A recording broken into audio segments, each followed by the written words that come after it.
살 좀 빼볼까 하고 영상을 찾아보다가 오늘도 이론만 공부하는 나를 발견한 적이 많으실 겁니다. 하지만 오늘은 좀 다를 거예요. 왜냐면 저는 25년 동안 축구를 하면서 몸으로 먼저 학습을 하고 나중에 이론을 알아가는 삶을 살다 보니까 이론으로 끝나지 않고 실행할 수 있는 방법에 대해서 제가 수년째 직접 지키고 있고 또 그걸 유지하는 방법에 대해서 누구보다도 잘 알고 있기 때문에 마찬가지입니다. 여러분들도 오늘 이론으로 끝나지 않고 실제 실천할 수 있는 내용들을 알게 되실 겁니다. 이거는 제가 17년째 같은 체중을 유지하면서 공부하면서 또 그걸 교육하면서 느낀 건데요. 살이 빠져야 건강해지는 게 아니라 건강해져야 살이 빠집니다. 그러니까 목적이 살로 가면 안 돼요.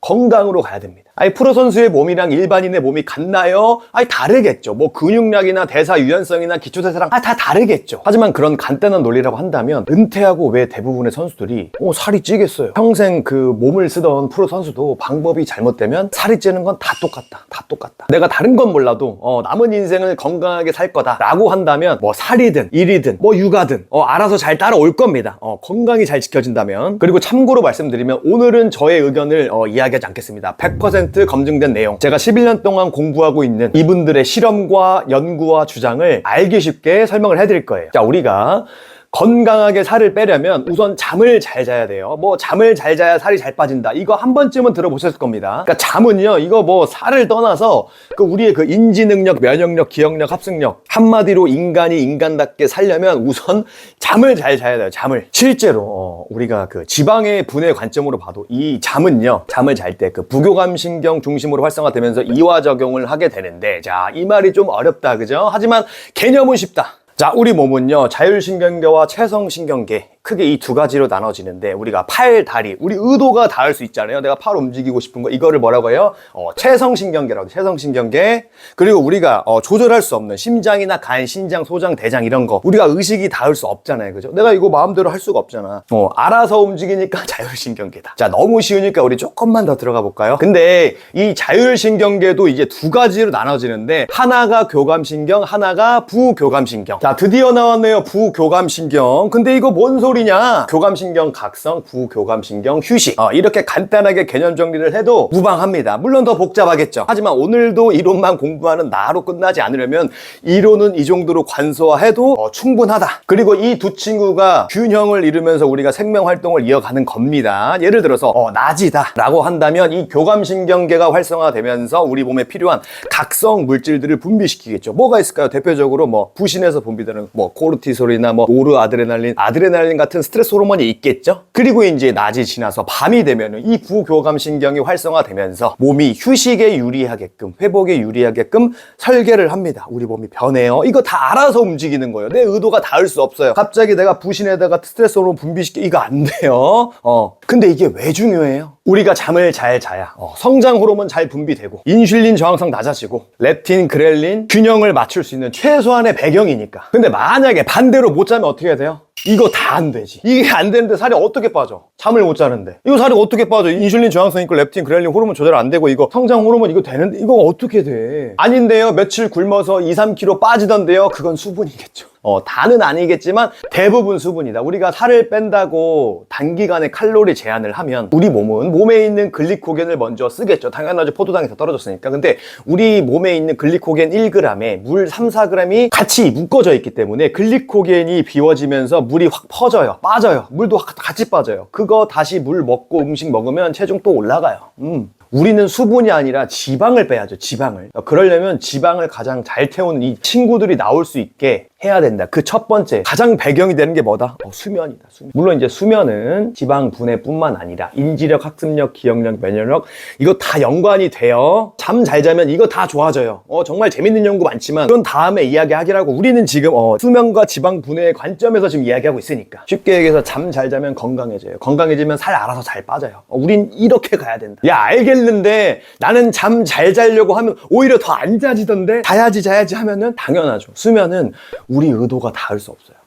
우리가 잠이 한다라고 하지 않잖아요. 수면은 우리 뇌가 알아서 스위치를 내려주는 겁니다. 100%는 아니지만 자율신경계 쪽에 가까워요. 그래서 잠을 하려고 할수록 더 못 자는 이유입니다. 간단하게 정리하면 수면은 의지가 아니라 환경과 리듬을 유지해줘야 되는데, 자, 우리가 오늘 공부하고 끝날 거 아니잖아요. 그래서 아데노신이니 멜라토닌이니 이런 거 다 일단 내려놓고 잠 잘 자기 위해서 저녁에 하면 좋은 3가지, 그냥 제가 하는 말이 아니라 과학적, 철학적 근거가 있는 걸로 3가지 말씀드릴게요. 바로 한번 말씀드리겠습니다. 뭐냐면요, 크게 스트레스, 빛, 음식인데 먼저 스트레스부터 말씀드려보겠습니다. 우리가 이런 말 많이 듣잖아요. 만병의 근원은 스트레스에서 시작되기 때문에 스트레스 관리해야 된다라고 말은 하지만 이게 정말 쉽지가 않아요. 특히 2025년에 지금 우리 현대사회에서는 더 그래요. 왜 그러냐면 우리 몸의 스트레스 레벨이 높아지는 경로는 크게 2가지가 있습니다. 하나는 몸이 즉각적으로 반응해서 스트레스 레벨을 확 올리는 경우. 자, 예를 들어서 우리가 등산을 갔는데 멧돼지를 만났다. 그럼 어떻게 돼요? 우리 뇌에 있는 그 비상벨 편도체라는 곳이 켜지면서 야, 멧돼지다, 큰일 났어, 이거 보내는 거예요. 그래서 온몸에 있는 근육세포의 에너지를 평소보다 더 빠르게 공급을 합니다. 심장도 빨리 뛰고 호흡도 거칠어지고. 왜냐면 도망가야 되니까. 그럼 이제 몸에서 각성 물질, 스트레스 호르몬,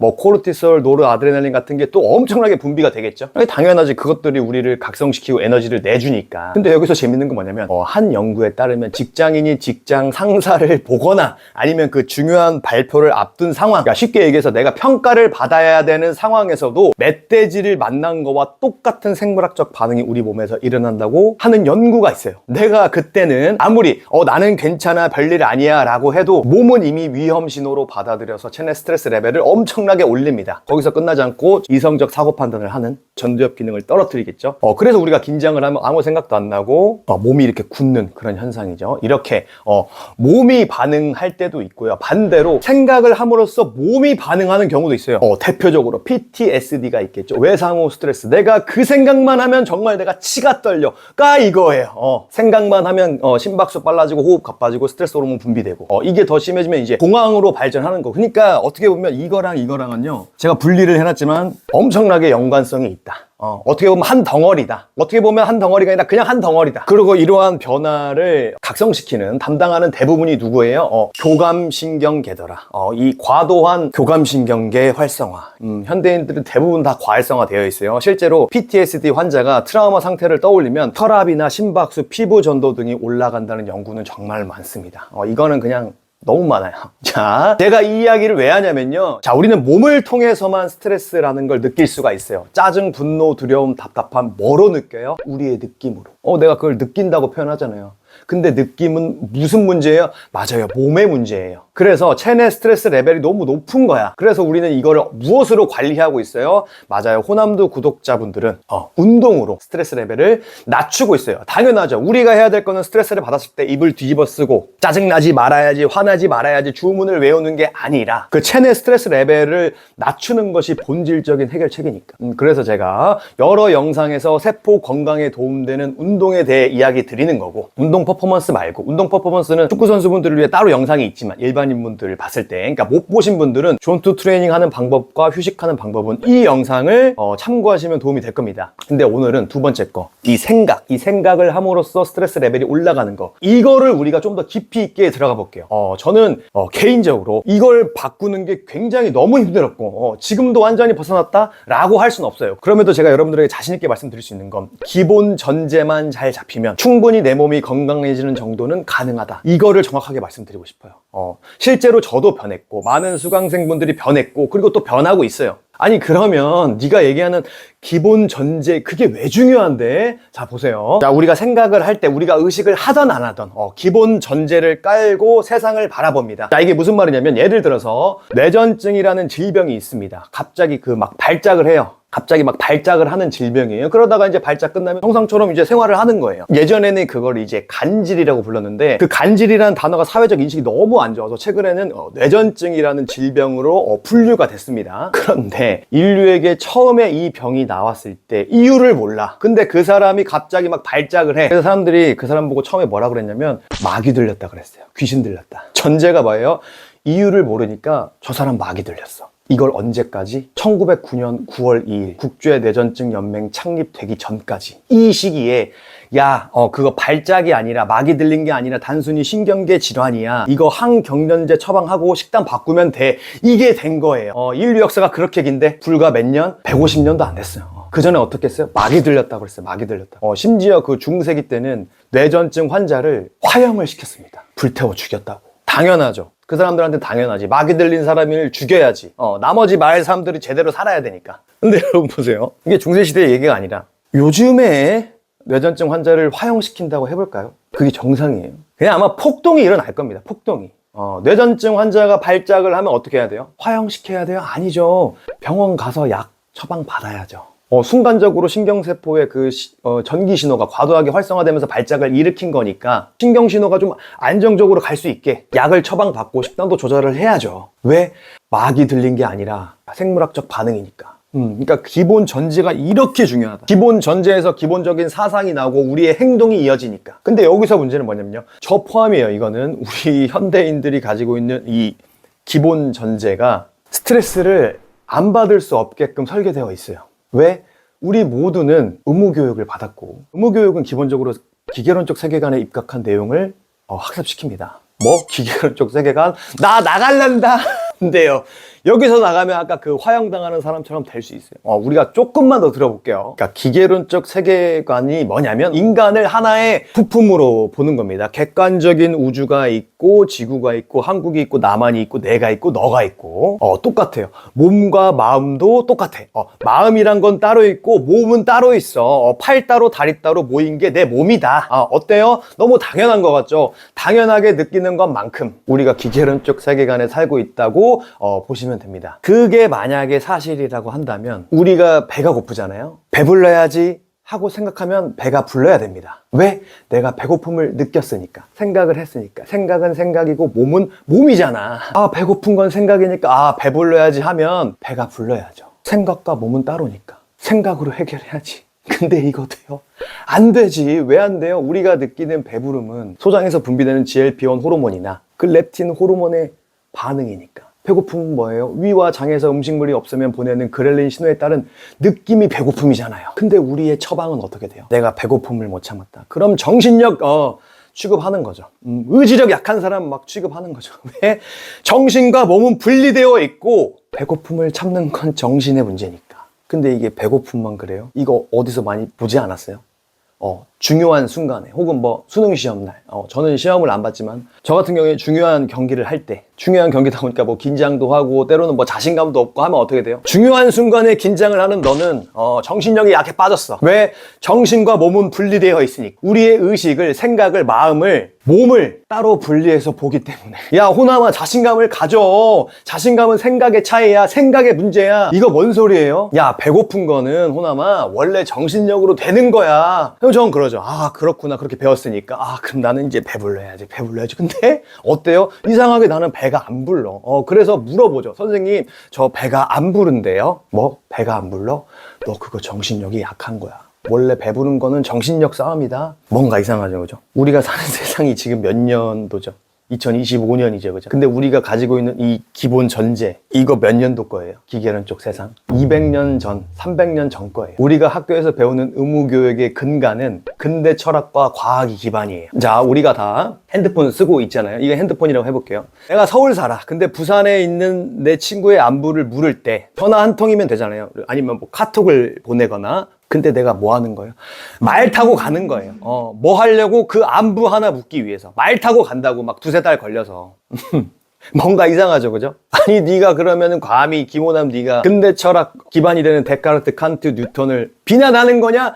제가 뭐라고 감히 그 인류 역사상 가장 위대한 분들을 비난을 합니까? 이거 말이 안 되죠. 다만 우리 서기 2025년 현대를 살아가는 현대인으로서 우리의 세계관을 기본 전제를 업데이트해야 건강해질 수 있다고 말하는 겁니다. 근데 철학, 과학, 수학의 아버지 데카르트가 말했잖아요. 생각한다, 고로 존재한다. 이거 뭐예요?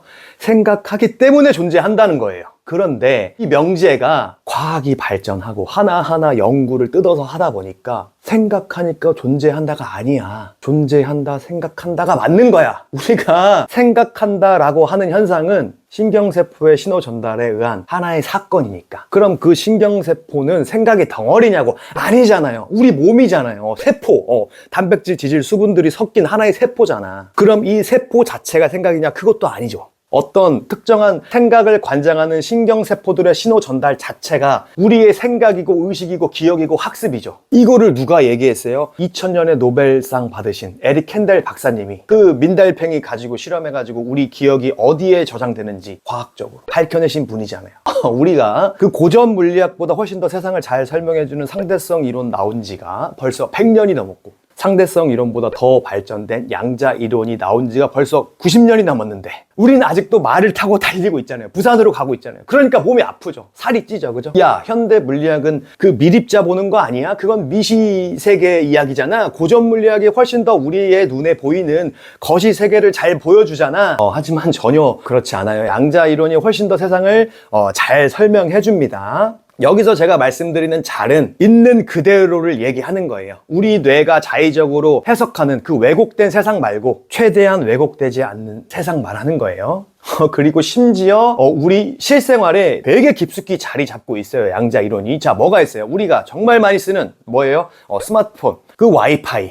이거 고전 물리학으로 해석이 절대 안 됩니다. 양자 역학으로밖에 설명이 안 돼요. 그리고 우리 내비게이션 할 때 GPS도 똑같아요. 우리 그 반도체 똑같아요. 그럼에도 우리가 양자 이론이 왜 이렇게 복잡하고 따분하고 나랑은 전혀 상관없게 느껴지는 이유는 되게 간단합니다. 우리의 뇌가 세상을 해석하는 방식이 현대 물리학보다 고전 물리학에 훨씬 더 비슷하기 때문에 그런 거예요. 사실이 중요한 게 아니라 내 해석 시스템과 고전 물리학이 훨씬 더 잘 맞기 때문에, 그리고 그 정도만 해도 우리가 살아가는데 별 무리가 없으니까. 예를 들어서 우리가 실생활에서 갑자기 막 빨리 달리다가 갑자기 서면 몸이 어떻게 이렇게 앞으로 쏠리잖아요. 그죠? 이게 뭐예요? 직관적으로 관성의 법칙을 경험할 수 있어요, 우리가. 그리고 예를 들어서 제가 축구공을 높게 빵 차면은 빠른 속도로 떨어지는 모습을 보면서 우리가 중력 가속도를 바로 체험할 수 있어요. 그런데 하나의 입자가 동시에 두 곳에 존재한다든지, 중력에 의해서 공간이 휜다든지, 입자가 이동을 하는데 인과관계가 없어. 순간이동을 해. 퀀텀 점프를 해요. 여러분, 상식적으로 순간이동이 말이 된다고 생각 안 되잖아요. 그죠? 그러니까 우리가 상식적으로 이해가 안 되는 것만큼, 너무 이상하게 느껴지는 것만큼 우리는 기계론적 세계관에 입각해서 세상을 바라보고 있다. 무의식적으로. 야, 알겠는데, 그건 알겠는데 그게 왜 문제야? 자, 보세요. 우리가 잠을 잔다라고 하는 건 그 잠을 자는 순간에 이뤄지는 게 아니에요. 강력하게 마음만 먹는다고 되는 것도 아니에요. 아침에 우리가 일어나서 그 리셋된 아데노신이 잘 축적이 되고 세로토닌도 잘 분비가 돼야 돼요. 왜냐하면 멜라토닌의 재료가 세로토닌이니까. 그리고 이제 교감신경계도 안정화되고 부교감신경계 정상적으로 잘 작동하고 스트레스 레벨도 좀 낮아지고, 그리고 잠자는 온도도 되게 적당하고, 그렇게 되면 마음이 좀 평안해져요. 물론 반대일 수도 있겠죠. 마음이 편해지면서 이러한 결과물이 나올 수도 있으니까. 최소한 제가 말씀드린 이 정도는 돼야 우리가 잠이 든다라고 하는 하나의 현상을 완성시킬 수가 있는 거잖아요. 수면과 아침이 따로 분리되어 있을까요? 아니죠. 그냥 서로 단어만 다를 뿐 서로 강력하게 연결되어 있어요. 강력하게. 건강과 다이어트가 분리되어 있을까요? 건강과 업무 성과가 분리되어 있을까요? 건강과 인간관계가 분리되어 있을까요?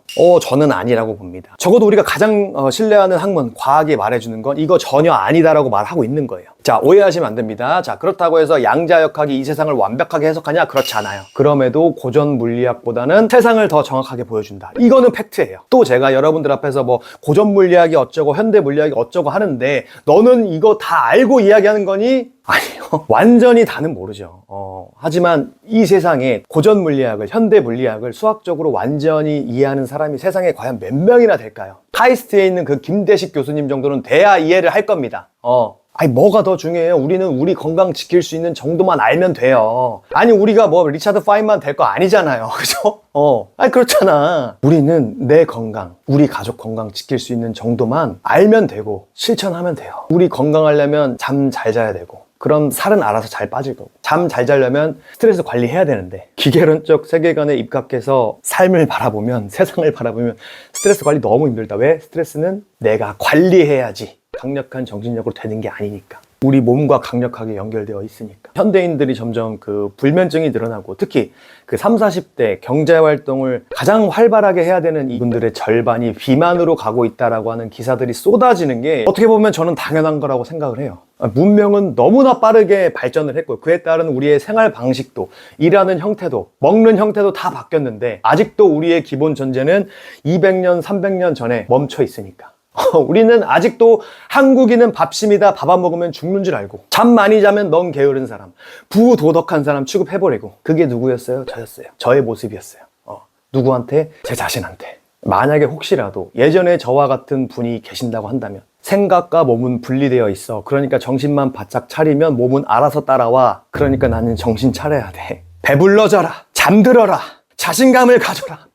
주문을 외우고 계신 분이 있다고 한다면 제 경험상 지금 굉장히 힘드실 겁니다. 몸이 어딘가 계속 아프실 거고요. 살도 잘 안 빠지실 거고. 오케이, 이제 알았어. 그럼 어떻게 하라는 건데, 그죠? 우리가 그 저녁에 일과가 끝나고 첫 번째, 하루 5분만 시간을 내서 호흡 훈련을 하시면 정말 많이 도움 되실 겁니다. 호흡 명상이라고도 부르죠. 우리가 그 브레스 메디테이션이라고도 부릅니다. 불교 철학에서는 이거를 아나빠나 사띠라고 말합니다. 아나, 들숨, 빠나, 날숨, 사띠, 알아차림.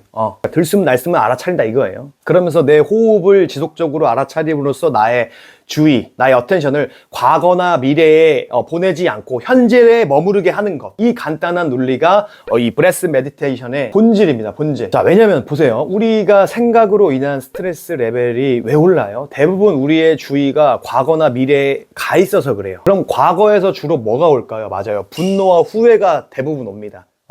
내가 그걸 했어야 됐는데 어떻게 나한테 그럴 수가 있지? 그리고 미래에서 대부분 뭐가 와요? 두려움과 걱정이 와요. 이거 하면 어떻게 되지? 이거 하면 나 이번에 경기 못 뛰면 어떡하지? 이러한 생각, 상들이 우리의 편도체를 켜고 그에 따른 스트레스 반응들이 오죠. 근데 잘 생각해 보세요. 내가 무언가를 할 때, 예를 들어서 너무 재밌는 넷플릭스를 보고 있어. 저는 오징어 게임을 안 봤지만 오징어 게임을 시간 가는 줄 모르고 보고 있어. 그럼 그때 그 몰입해서 무언가를 할 때 내 주의가 과거나 미래가 아니라 현재에 있을 때 우리 짜증 나나요? 두려움 생기나요? 아니죠. 아니에요. 나의 주의가 현재에 머무르면, 내 몸에 머무르면 우리 대부분의 스트레스는 이거 사라져요. 저를 예를 들어볼까요? 선수 때 생각이 미래에 이미 가 있어. 이미 토요일 경기에 가 있어. 이번 경기 잘해야 되는데, 이번 경기 못하면 큰일 나는데, 주전 경쟁 밀리면 연봉 깎이고 심하면 방출되는데, 도대체 어디까지 가 있어? 시즌 끝날 때까지 가 있어. 토요일 경기 끝나면 또 어떻게 돼 있어요? 또 과거에 가 있어. 그때 내가 이거 했어야 되는데 그 새끼는 왜 하필 그때 골을 넣은 거야? 내 주의가 현재에 있으면 어떻게 돼요? 예를 들어서 밥을 먹고 있다. 밥에만 집중하는 거. 와, 밥이다. 밥 맛있다. 씹을수록 단맛이 나네. 오늘은 삼겹살이네. 소금에 찍어 먹어야지. 쌈 싸 먹어야지. 근데 내 주의가 미래에 가 있으면 어떡해요? 밥 먹을 때도 야, 빨리 먹고 훈련해야지. 빨리 먹고 뭐 해야지. 두. 왜? 그렇게 해야 사회에서 인정을 해주니까. 제가 지금 사회의 인정이 필요 없다는 말이 아니라 두 하지 말라는 말이 아니라 적어도 하루에 5분만큼은, 하루를 마무리하는 저녁만큼은, 아니 뭐 아침이라도 단 5분이라도 두가 아니라 being, 존재하는 나를 알아차리면 이 스트레스 레벨 관리하는데 정말 많은 도움이 되실 겁니다.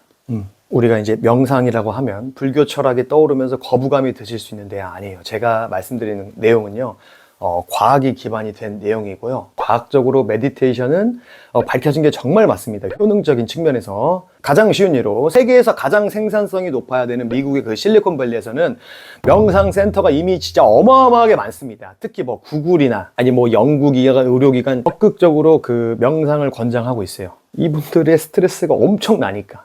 그래도 이제 많은 분들이 이제 또 명상은 동양의 전통 수행이라고 생각하시는 분들이 많으신데, 우리가 현재 만약에 명상을, 메디테이션을 배운다고 한다면 서양으로 가야 돼요.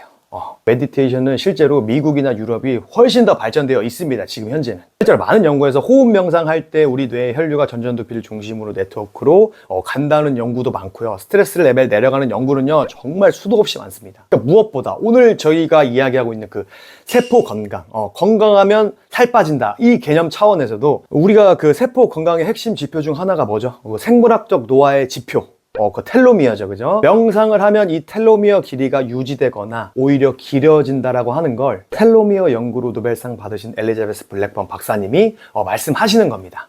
자, 하는 방법은 매우 간단해요. 과부자를 틀고 앉아도 되고요. 의자에 걸터 앉아도 됩니다. 핵심은 등을 기대시면 안 돼요, 등을. 그리고 또 하나 핵심 앉을 때 중요한 게 경추 1번부터 꼬리뼈까지 일자로 만드시는 거 쫙 펴야 돼요. 그리고 편안하게 힘을 빼시면 됩니다. 손의 위치는 상관이 없지만 근데 아마 우리의 신체 구조상 힘을 완전히 빼면 손바닥이 위로 오는 게 편해지실 거예요. 근데 손등이 올라지시는 분도 간혹 있어요. 우리가 이렇게 자리를 잡는 이유를 설명하려면 경추 1번과 근육, 내신경계 어쩌고저쩌고 이거 얘기해야 되는데 오늘 안 그래도 영상 긴데 이것까지 하면 너무 기니까 자, 이거 생략. 자, 그래서 이 자세에서 들어오는 숨, 나가는 숨의 주의를 기울이면 끝입니다. 굉장히 쉬워요. 숨이 들어올 때 나의 몸이 어떻게 바뀌는지, 나갈 때 어떻게 바뀌는지 그거 그냥 알아차리면 돼요. 내 호흡을, 내 주의를 보내서 알아차린다고 보시면 돼요. 그게 다예요. 자, 그러다가 내 호흡의 주의를 보내는 도중에 갑자기 나를 그 낮에 열받게 했던 혹은 중요하지도 않은 일이 떠오를 수 있어요. 그럼 그거 실패냐? 그런 거 아니에요. 그냥 그 생각을, 내게 떠오르는 생각을 한 발 떨어져서 보시면 돼요. 내가 지금 이 생각이 떠올랐구나. 그걸 그냥 알아차리면 그뿐이에요. 의미 부여하지 말고, 저항하지 말고 그냥 그 생각을 알아차리면 됩니다. 그게 바로 알아차림 명상, 어웨어니스 메디테이션이다. 그 호흡 명상과 둘이 약간 다르긴 하지만 저는 학자가 아니잖아요. 하지만 저는 명상을 거의 10년 가까이 하고 있는 실천가기 때문에 실천하는 사람 입장에서는 굳이 이 둘을 나눌 필요가 없다고 생각을 합니다. 본질은 같아요. 현재에 머무르는 거. 두가 아니라 being, 존재하는 것을 알아차리는 것. 이게 핵심이기 때문에 우리는 이 정도만 해도 충분하다.